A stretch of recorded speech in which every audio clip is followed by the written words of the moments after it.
हरे कृष्णा। तो आज हम लीला पुरुषोत्तम भगवान श्री कृष्ण पुस्तक से अध्याय 21 प्रारंभ करने जा रहे हैं। वंशी द्वारा मोहित गोपियाँ।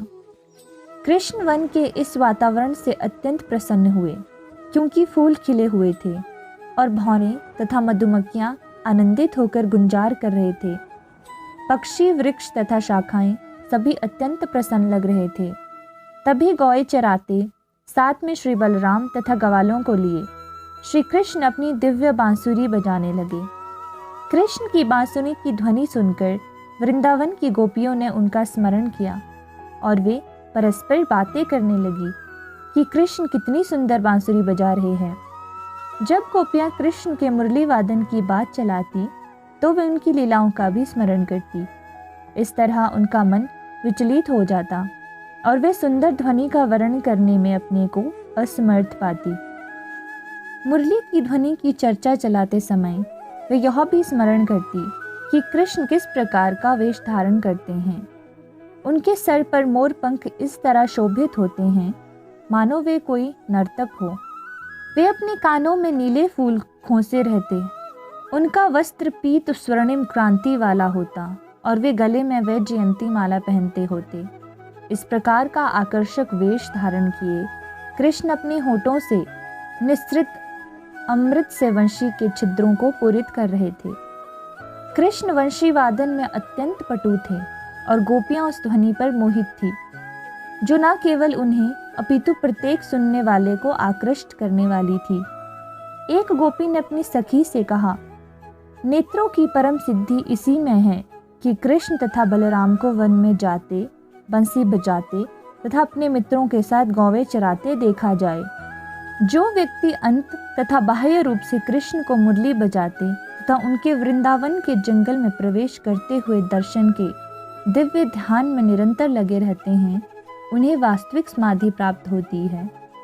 समाधि का अर्थ है इंद्रियों के समस्त कार्यों का एक विशिष्ट विषय में लीन होना, और गोपियां यह सूचित करती है कि कृष्ण की लीलाएं समस्त ध्यान तथा समाधि की सिद्धि है। भगवत गीता में भी इसकी पुष्टि की गई है। जो कोई कृष्ण के ध्यान में निरंतर लीन रहता है वह सर्वोच्च योगी है। दूसरी गोपी बोली कि गाय चराते हुए कृष्ण तथा बलराम रंगमंच पर जाते हुए अभिनेताओं की तरह प्रतीत होते हैं। कृष्ण पीतांबर और बलराम नील वस्त्र धारण किए थे और अपने हाथों में आम्र मंजरी, मोर पंख तथा फूलों का गुच्छा लिए हुए थे। वे कमल पुष्पों की माला धारण किए थे तथा कभी कभी दोनों मित्र मंडली में मधुर ध्वनि से गाते थे। एक गोपी ने अपनी सखी से कहा, कृष्ण तथा बलराम कितने सुंदर लगते हैं। एक अन्य गोपी ने कहा, हे सखी, हम इस बांस की बांसुरी से विषय में कुछ सोच नहीं पाती। इसने ना जाने कौन से पुण्य कर्म किए हैं कि यह कृष्ण के अधरामृत का पान कर रही है। कृष्ण कभी कभी गोपियों का चुंबन करते थे, अतः उनके अधरों का दिव्य अमृत केवल उन्हीं को प्राप्त है और उनके अधर उनके जीवन धन है। अतः गोपियों ने पूछा, यह कैसे संभव है कि एक बांस की बनी बांसुरी कृष्ण के अधर अमृत का निरंतर पान करती रहती है। परमेश्वर की सेवा में लगे रहने के कारण इस बांसुरी के माता पिता अवश्य ही प्रसन्न होते होंगे।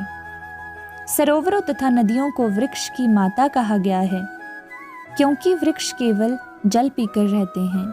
अतः वृंदावन के सरोवर तथा नदियां प्रमुदित कमल पुष्पों से पूरित है, क्योंकि वे सोचते हैं कि किस तरह हमारा पुत्र बांस कृष्ण के अधरामृत का सुख भोग रहा है। नदियां तथा सरोवरों के तट पर खड़े बांस के पेड़ अपनी संतान को भगवान की सेवा में लगे देखकर उस तरह प्रसन्न होते हैं। सारे वृक्ष हर्ष के कारण अपनी टहनियों से लटकते मधुमक्खियों के छातों से मधु की वर्षा कर रहे थे। कभी कभी गोपियां अपनी सखियों से कृष्ण के विषय में इस प्रकार कहती, हे सखी, यह वृंदावन संपूर्ण पृथ्वी के यश को लूट रहा है, क्योंकि यह लोक देवकी के पुत्र के चरण चिन्हों से महिमा मंडित है। इसके अतिरिक्त जब गोविंद वंशी बजाते हैं तो तुरंत ही सारे मोर मदोन्मत्त हो उठते हैं। जब गोवर्धन पर्वत या घाटी से सारे पशु तथा वृक्ष इन मोरों को नाचते देखते हैं तो वे भी निश्चय होकर दिव्य बंशी की ध्वनि को मनोयोग से सुनते हैं। हमारे विचार से यह वरदान अन्य किसी लोक में ना तो संभव है ना उपलब्ध है। यद्यपि गोपियां ग्राम्य बालाएं थीं, किंतु उन्हें कृष्ण का ज्ञान था। इसी प्रकार आधिकारिक स्रोतों से वेदों के श्रवण मात्र से सर्वोच्च सत्य सीखा जा सकता है। एक अन्य सखी बोली, अरे सखी, इन हिरणों को तो देखो।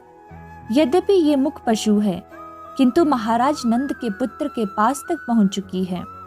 ये न केवल कृष्ण तथा बलराम के वेश से आकृष्ट है, अपितु ये वंशी की ध्वनि सुनते ही अपने अपने पतियों समेत अत्यंत प्यार से भगवान को सादर प्रणाम करती है।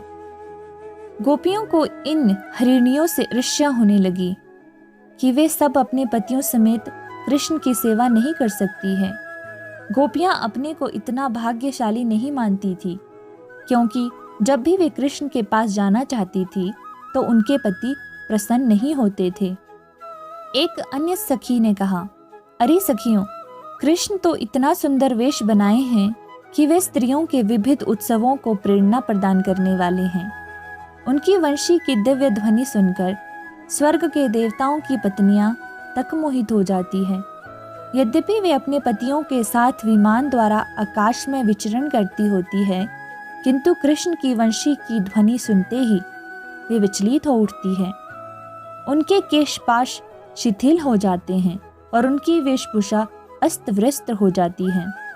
इसका अर्थ यह हुआ कि कृष्ण की वंशी दिव्य ध्वनि ब्रह्मांड के चारों कोनों तक फैल चुकी थी। एक और गोपी अपनी सखियों से बोली, सखियों, गायें भी कृष्ण की मुरली की दिव्य ध्वनि सुनकर मुग्ध हो जाती हैं।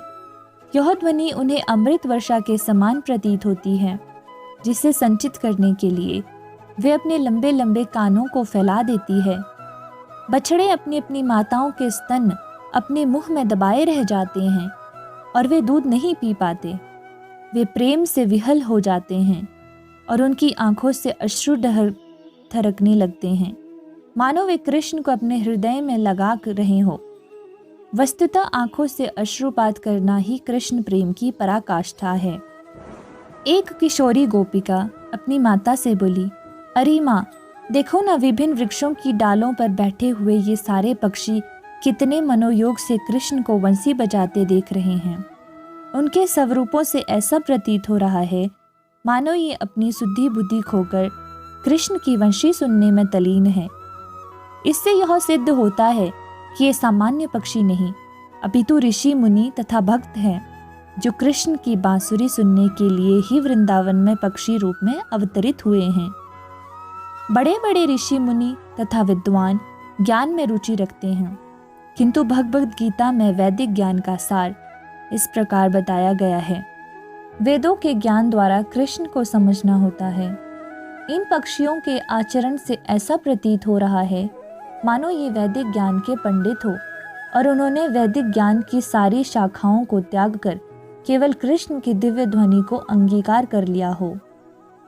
यहाँ तक कि यह यमुना नदी कृष्ण की बंसी की दिव्य ध्वनि सुनकर उनके चरण कमलों का स्पर्श पाने की इच्छा से अपनी उल्लाद तरंगों को त्याग कर मंद गति से प्रवाहित होती हुई एक अपने हाथ में कमल पुष्प धारण किए तीव्र प्रेम भाव से इस पुष्पों को मुकुंद को भेंट करने जा रही है। कभी कभी जब शीतकालीन आपत असह्य हो जाता है, उसकी मुरली बजाने में लीन कृष्ण बलराम तथा उनके मित्रों के प्रति सहानुभूति दिखाने के लिए बादल छाया कर देते। उस समय ऐसा प्रतीत होता है मानो उनसे मैत्री स्थापित करने के लिए ये बादल उनके सिरों पर छाता ताने हो।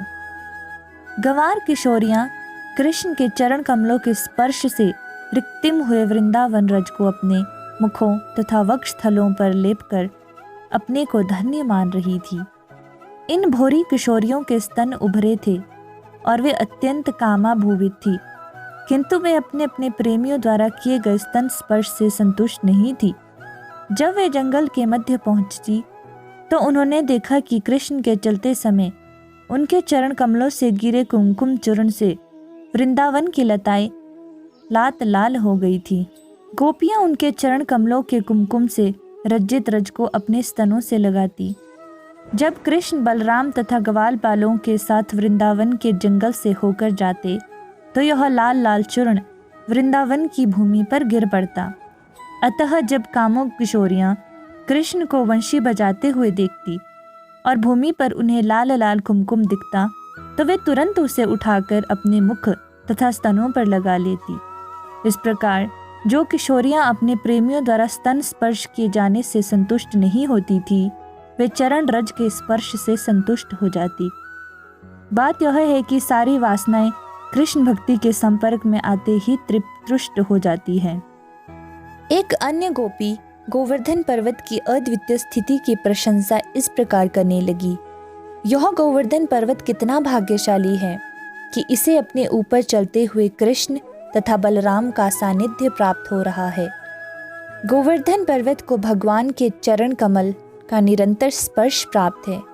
इसी कृतज्ञता के कारण गोवर्धन पर्वत तरह तरह के फल, मूल, औषधियाँ तथा स्वच्छ जल भेंट के रूप में प्रदान करता है। गोवर्धन पर्वत भगवान के प्रिय साथियों, गायों तथा बछड़ों को प्रसन्न करके भगवान को प्रसन्न करने की कला जानता था।